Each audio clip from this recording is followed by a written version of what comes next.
welcome everybody. My name is Dan Stipe, and welcome back to another episode of Employer Exchange. Our whole goal here is to help businesses and business owners improve their workplaces, and we do that by sharing personal stories and discussing the relevant legal issues that go along with those stories. Today, here with Tony Interlandi and me is Trey Bongiovanni. Trey is a senior vice president with the Nesso Group, located in Southington, Connecticut. Trey, welcome. Thanks, Dan. Appreciate you guys having me here. I'm excited. I think, Trey. So, Trey, why don't we start off just kind of tell us a little bit about yourself and about Nesso and what you do there. Yeah, so Nesso Group, we're located in Southington, Connecticut. We have a lot of different disciplines within Nesso. I would say our elevator pitch, right, is we can help individuals, families, and businesses with every financial aspect of what they do. We have wealth management, accounting and tax, insurance, benefits, Medicare, wellness. We have a wellness department. So we have a lot of different disciplines within Nesso.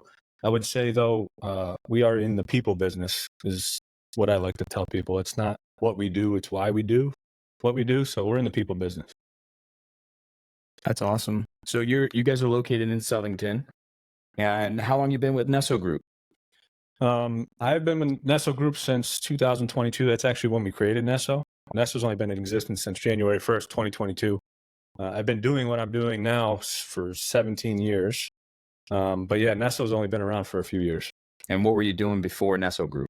My family had an organization or an insurance agency that my dad started about 43 years ago. And it was, funny enough, it was just me, my mom, my dad, and my brother until 7 years ago. We hired our first team member 7 years ago. And now we're up to 60 at Nesso, which is pretty incredible. Wow. I love the statement that you guys are, people oriented. Tell me about that, just kind of how that's developed. Going from no employees to 60 and, the focus on people. Give me some background on that. Yeah, it's a good question. We're a little bit different and unique at Nesso where our priorities are team-centric and team-oriented. So our team is our most important priority. It's number one, right? Clients are close second. It's like 1 and 1A. But team is the sole focus of everything we do. We do not make a decision in our organization if it does not positively impact our team. And I think some people think we're crazy. It's very unique in the way we think. But it's our most important asset. And I think what gets lost in a lot of organizations, there are really good organizations that treat their team really well. The reason they do it, though, is because they believe if they treat their team well, that they're going to in turn treat the clients well, and the processes will be really good and the profit will be there, which is byproducts of treating your team well, right? I truly believe we treat our team well because we truly care for them on a human level. And I think that gets lost with a lot of organizations.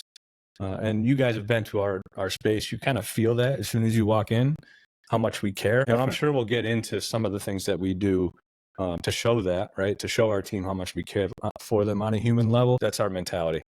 Dan and I visited you guys a couple years back and loved that space, inspired us to what we did here in Berlin, an open concept situation. And we were really impressed with what you guys were building, have built since then. Tell us about, what you're doing specifically really with your employees to make them feel appreciated. Sure. First thing is they're teammates. We never call them employees, right? I'm not trying to. No, that's good. Yeah. Us too. We do the same thing. It's teammates, right? I would say there's a whole multitude of things that we do. I'd say first thing, we don't have any offices. As you said, open concept. Everybody sits in the same area, right? From the CEO on down to the maintenance guy. We're all sitting together. One of the things that we do is change desks every single week. So you get to sit next to different people and collaborate from people in other disciplines because we do have so many disciplines. We have a 4,000 square foot gym in our space, and we sublease the space to an organization called Lift Performance. I'm going to shout them out here. Yeah. They're three brothers. They're personal trainers, and we pay them to train our team. We have strength and conditioning classes 4 days a week that we have about 35 team members that take advantage of. So we believe obviously in physical health, and then We have a yoga studio in our space that one of our teammates is a certified yoga instructor. So we have classes once a week there. We do journaling workshops. We have wellness workshops. You guys saw, we have a pool table. We have a ping pong table that we encourage people to take 20 minutes in a break and go play. We're going to get into PTO, I think, in a little bit. So I'll touch on that there.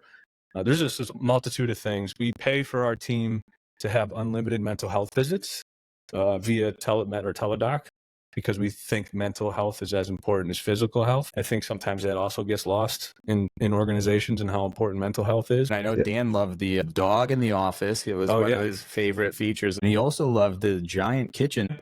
You guys do lunch, right? For your team? Yeah, so we'll start with the dogs. We do have probably 5 or 6 dogs that consistently come to the office, which is awesome. And it has its challenges too. It's part of our process and procedures. We have it in our handbook, how that's supposed to be treated. We do have a full commercial kitchen that we use frequently. We do supply lunches every once in a while. The really cool thing is that people use that kitchen every day. Somebody's always cooking something. Somebody's always cooking something for somebody else. We do a ton of events, as you can imagine, in our space. We do also have a rule that you cannot eat lunch at your desk. Reason for that, obviously, we want people to take a break. We want people to socialize. We also don't want food on people's desks when your clients come in, right? Because it's not a good look. So there's very small rules or process and procedures that we have that are all geared towards team-oriented type activities and team-oriented socializing, and we're trying to get our team to collaborate more. And I think all of these things kind of help. It's just very nuanced. I mean, you had mentioned before about how people, might call you crazy. I think it's fantastic. It's great to hear that there's a company out there that's taking this head on and doing it the way that you guys are doing. You're backing up what you're preaching. So it's really cool to hear. With respect to a dog, I mean, Tony, you know me, I've taken that on and emulating that. So we had a dog down here, Stella, who sadly passed away in February. And once Stella passed, we were fortunate enough to be able to adopt a puppy. And now we have Josie in the office down here in Milford. So Josie, our newer office dog, but Stella had gotten to a point where, she was kind of a pseudo mascot. Staff seemed to really enjoy having her here. We'd bring her up to Berlin from time to time. We got a nice picture of her in the window right after we opened. You have multiple dogs. You have a policy in your handbook that talks about that, keeping the harmony among A, the dog, or B, the dog owners and your team members. That's got to be a challenge. How does that work? Well, for the most part, the dogs that are coming to the office are very well trained and well behaved. We do require that they're, professionally trained in order to come to the office. We offered about a year ago, we had a dog trainer come in for a 6-week period that trained all the dogs that were at the office. We paid for it, which was pretty cool. Wow. And then we have a bunch of rules, like you have to make sure that your dog is with you at all times. Even if you have to go into a meeting, your dog should be with you. You can't just be roaming around the office, because that can be an issue.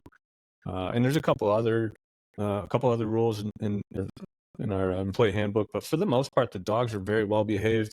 They get acclimated to the office, right? So a couple of dogs we have there now that first came, they were barking at everybody that walked in the door, and then they were fighting with the other dogs. But when they're there for a while, they get acclimated to the environment, and they become really well behaved. So in general, we don't have any issues, I would say. And it really just brings joy to the office. Even 99% of the people that come just love when the dogs run up to them and greet them at the door. So I think it's a very positive thing. Yeah, I mean, we've had clients who've come in and they come to see the dog. So it's just always funny. One of the things that we wanted to talk about today was kind of your policies and your procedures and handbooks and stuff like that. Yeah, so we have a support services team, which includes HR, right? So that's basically everybody that's not client facing. And they just created a new handbook. It's like 70 pages long. Wow. This thing is pretty unbelievable. And it is clear cut in the new handbook about the dog policy. I know we're going to get into some other policies, but it is in the handbook. Yes. Yeah, that was something I was going to bring up, because there are so many cool benefits for your team members, teammates, use of the kitchen, desk seating, and how that changes, right? Because I know you like to rotate the dogs. So I feel like there needs to be something in writing. Generally speaking, when we're doing handbooks for employers, we like to try to keep them shorter than 70 pages. And it's funny because I think the last episode, I was using like the extreme example, and I used 70 pages. So when you said that, I kind of chuckled. But it's important because you have so many great benefits for your teammates. It really does need to be somewhere in writing, because otherwise you're going to get that situation where people don't know what to do, when to do it, how to do it. So I think that's fantastic. You have a new handbook. Tell us that process. Support services. Support service. Yeah, they did a bulk of it. They obviously asked us questions or advice on certain things, but no, they did the bulk of it. They did an awesome job.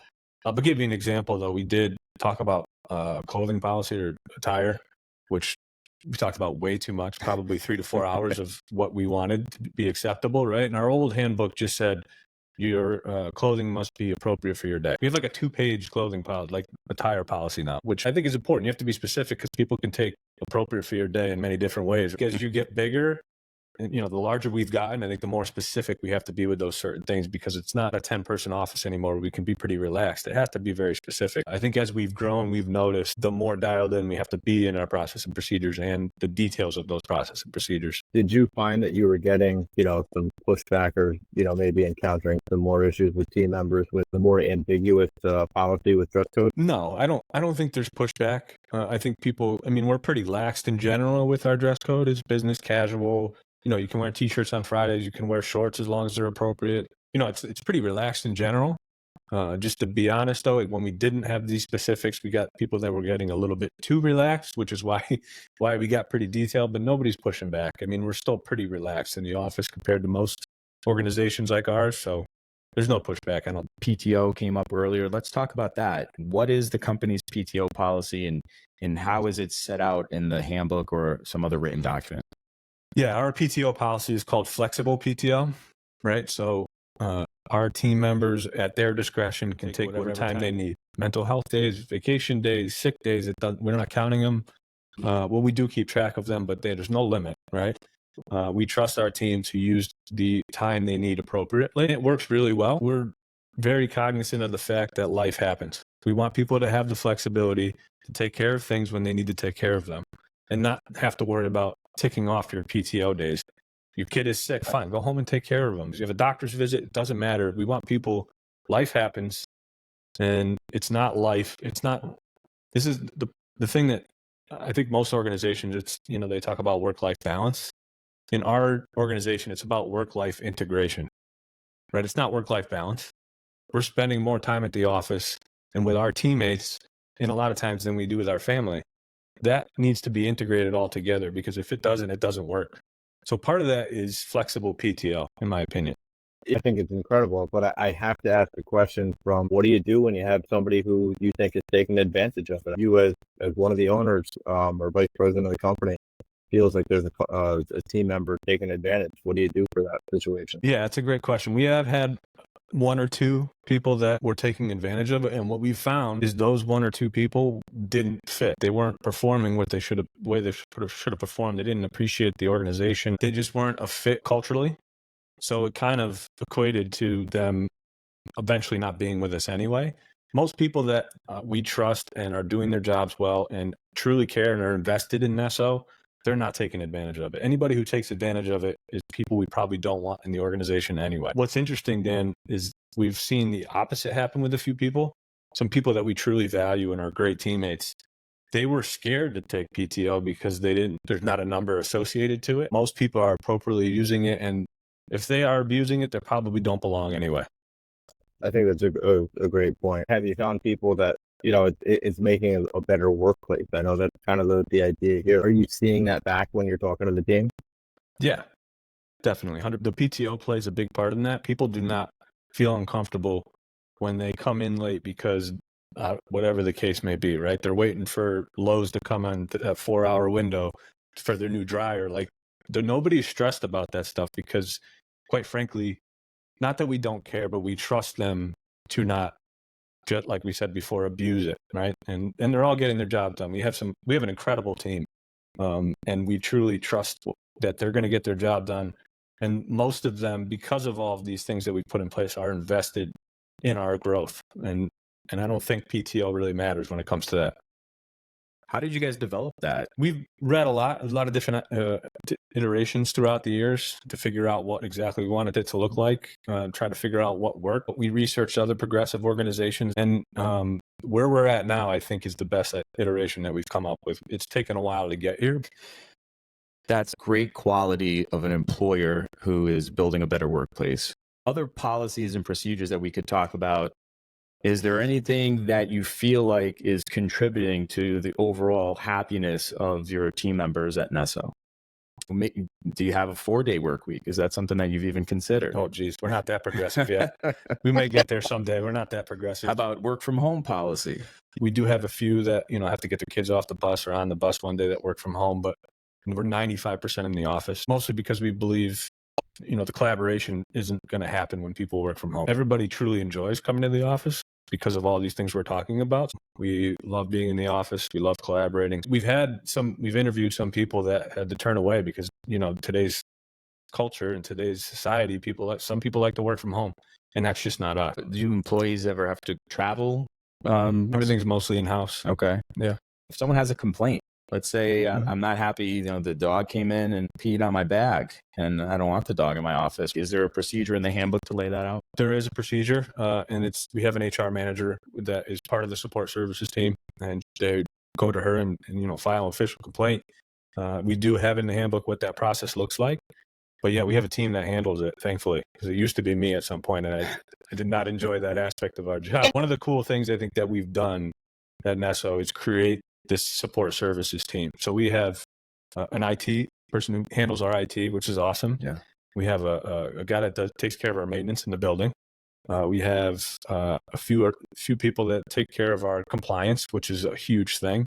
We have an HR manager. I mean, it's really transformed our business. For people who are listening out there, a company that starts as a kind of a family business winds up growing, merging with another group or so, and has this progressive mindset, doing research, figuring out things along the way, maybe a little bit of trial and error, to get to a point where you create this support services, entity within the company who can take care of all of the issues that come up, including internal complaints. I know Dan was going to ask Trey a few questions on, paid leave, family medical leave, things like that might be in the employee handbook. It sounds like you and the team members at Nesso are reviewing and tweaking things, but what's your process with that, with the law expected to change? Whatever laws are coming, we're going to continue to do that and follow the Connecticut guidelines. As far as like maternity leave, we obviously give to 12 weeks. You get the Connecticut paid leave for 12 weeks, and then we actually supplement and pay and make them whole for the whole 12 weeks. So They get their full salary for 12 weeks. As far as the primary caregiver, I should say. Would I say maternity leave? I meant parental leave. My HR manager would. I thought you were going to get to paternity and maternity leave, but no, parental leave. It's primary and secondary. But yes, to answer your question, Dan, we always are following whatever the Connecticut guidelines are, and we will change our policies depending on what comes out, and we will communicate to our team and probably do another iteration of our employee handbook to state what the new guidelines are and what we will follow. Now, when you're making changes to the handbook, what do you do? What's the process? Because I think companies do it all sorts of ways. Yeah, I would imagine with the guidelines like this changing, we'd probably just do an addendum. I wouldn't think we would have to redo the whole thing because it's a small portion of the 70 pages that we talked about already. So we would probably just do that. But I think it depends on what we're changing and when. And are you consulting with anyone? Yeah, I've hired an HR consultant who has guided us through this whole thing and has guided our HR manager on. They're basically the experts in the field, and we look to them for pretty much everything as far as the new guidelines, the compliance that needs to be in there, all that fun stuff. So they've done a really good job. I'm going to give our HR manager some credit. She's done a really good job on leaning on people that know more than what we do, which is hard to do sometimes, right? What's her name? Claudia. Hey, Claudia. Good job. You guys have everything in one document, or there are some other things? I don't think all of our policies, I don't know if they put like the lunch policy in there. Like, I can't eat lunch at your desk, but a majority of it is in there. In the handbook. Yeah. And then the addendum that we were talking about, when that comes out, do you require the team members, I'm sorry, I keep saying employees, even though we say team members here at Monarch Law, do you require them to sign an acknowledgement sheet? They sign the acknowledgement sheet and we keep it in their file. Perfect. That's a great practice. That's a good segue, actually. What do you mean by file? Is that a personnel file? Yes. So we run into that sometimes where, we're representing employers and they get a request from the plaintiff's attorney, wanting a copy of the personnel file. And some smaller businesses just have a file and they dump everything into that file.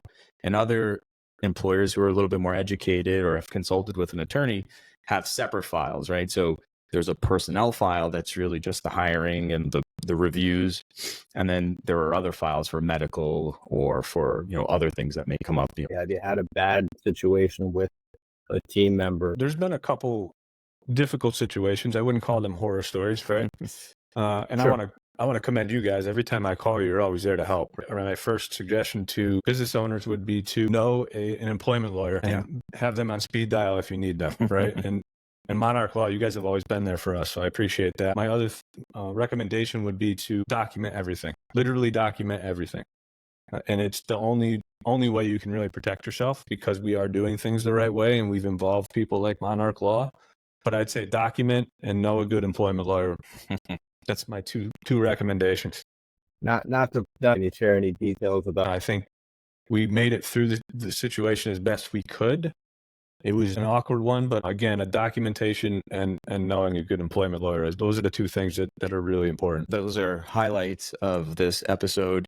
Also, being a progressive business owner, make those team members feel appreciated, make them want to come to the office, do good work for good clients, and everyone's happy. And everybody has turnover, whether we had to let them go or they left on their own.